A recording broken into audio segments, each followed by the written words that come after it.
Hi there folks, Kirk here with Giordano Plastering. Today what we're going to do is we're going to caulk some cracks around this house. We're on a mountain right now and we're parked on the back side of the house because we can walk right here to the truck. If we're down below, we got to walk up 30-40 stairs. You can't see this in the video because of the slope. The garage and the house are separating, so on a huge mountain, when it rains it saturates with water and it'll raise it. What I first did was I came here with my trowel and I scraped out all the loose stuff. Now, there's a lot of caulkings you can use. On cracks, most folks think I'm going to use stucco, but I don't use stucco on cracks. I'll be doing a house and folks will say, hey, I got these cracks here, put some stucco in it. And I always tell them, well, instead of putting stucco in it, I'll put some caulking in it. A lot of caulkings to use too. I won't bore you with 20 different products, but I'll tell you, the polyurethanes, Mor-flex is what I use when I do paper and wire. Refuse this to all the joints, say windows, door openings, pipes, electrical, lights. But for this right here, this stuff is nasty. You get it on your hands, you got to use gasoline to get it off, and it's simply not necessary for what I'm going to do here.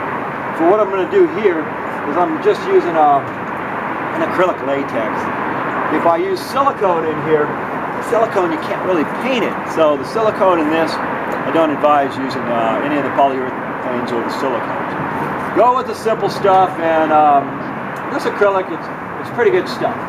Anyhow, this is paintable too, and it'll move and flex when the house moves and flexes. So we want to use this rather than stucco. First thing I'm going to do is fill this guy here and come on down here. Let's fill it up, and I'm using this as an example because this is one of the largest cracks you can encounter.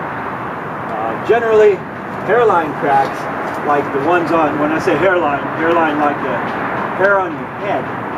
And what I'm doing here is I'm putting enough caulking to fill up this crack here and feather in the existing stucco. I'll demonstrate as we go below a smaller hairline crack that doesn't take anywhere near as much skill or effort to do, but I figure if you want to learn it, you might as well see the worst case scenario. And this is about the worst case scenarios you'll see on a house with a crack. This guy here, it's a bit larger, and I'm going to put some polyurethane in that one. Mix it up with a little bit of sand. I'm going to stop it right here because I don't want to climb down. I'll show you that last crack too in a bit. Now all we do is we use our finger. You just come on up. Okay, I'll start from the top. Use your finger to feather it in. Just like that. Come on down. Right now it is really cold. I'd say about 35 degrees. It's better to do this when it warms up a bit, but we don't have that luxury today. Okay, now that I got that done, I'm going to bring up a sponge float. This sponge float will give it the texture we want. Get some of the water out. I kind of go upward. Go upward like that, and the sponge goes in the joint. Upward, just like that. If you go downward, it kind of pulls the caulking out. Oops. So we're just going upward like this, and we're feathering in to the existing stucco.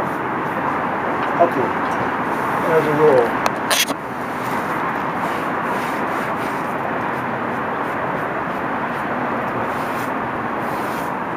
There it is.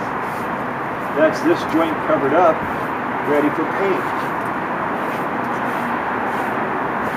That way, when the house shifts again, and it will always continue to shift, because we're on a mountain here and we have two separate walls that were built at different times. So they do have a tendency to hairline crack. This is a pretty good hairline crack. All right, that's it. And they're going to paint this anyhow, so I'm just using the white. They got clear, black, they got all kinds of colors. But anyway, that's a fat crack, and that's about as large a crack as you're going to find on a house. You can stick a credit card in it. That's a crack. If it's just barely, when we go down, you'll barely see that one. That's what we call a hairline crack. You'll see that in a minute. Alright guys, same house. What I want to show you is we got some cosmetic cracks here. And there's a couple up there which I already caulked. But I want to explain, because a lot of folks think that these cracks are really major and their water's going to get through and just damage the whole house. Sometimes, but not necessarily, and often, 9 times out of 10, they're not real bad. If you look up there, you'll see the second story. And we are on a huge hill. The camera's not going to show this huge hill. To my right is the freeway. You may hear it. So we got a lot of cars driving by. We got a huge hill, and we don't have a drip screed. A drip screed serves as an expansion joint also, so the stucco could expand. But even if we had a drip screed, it doesn't necessarily mean that this won't crack. We just don't have a screed going here. So we got stucco butted into the concrete, so when the concrete foundation moves, well, when that slab moves, this 1 inch is going to move. And again, these, I'm not trying to downplay the importance of caulking cracks, but what I'm trying to stress is, a lot of folks call me on cracks and say, gee whiz, you're a stucco guy, we got cracks in the stucco, and I tell them all, just caulk it. Use an acrylic caulking. You can paint it, it fixes the crack, it allows it to move, you can't go wrong. So hopefully this will share some input that some cracks does not necessarily mean that water's getting in, going through the 2 layers of paper, saturating the wood, and causing extensive damage. Sometimes it does, but in this case, absolutely not. Remember, this is for those of you who want to do it but don't know how. If this helped you, great. If not, you could always call us. We'll see you on the next one. Thank you, and have a nice day.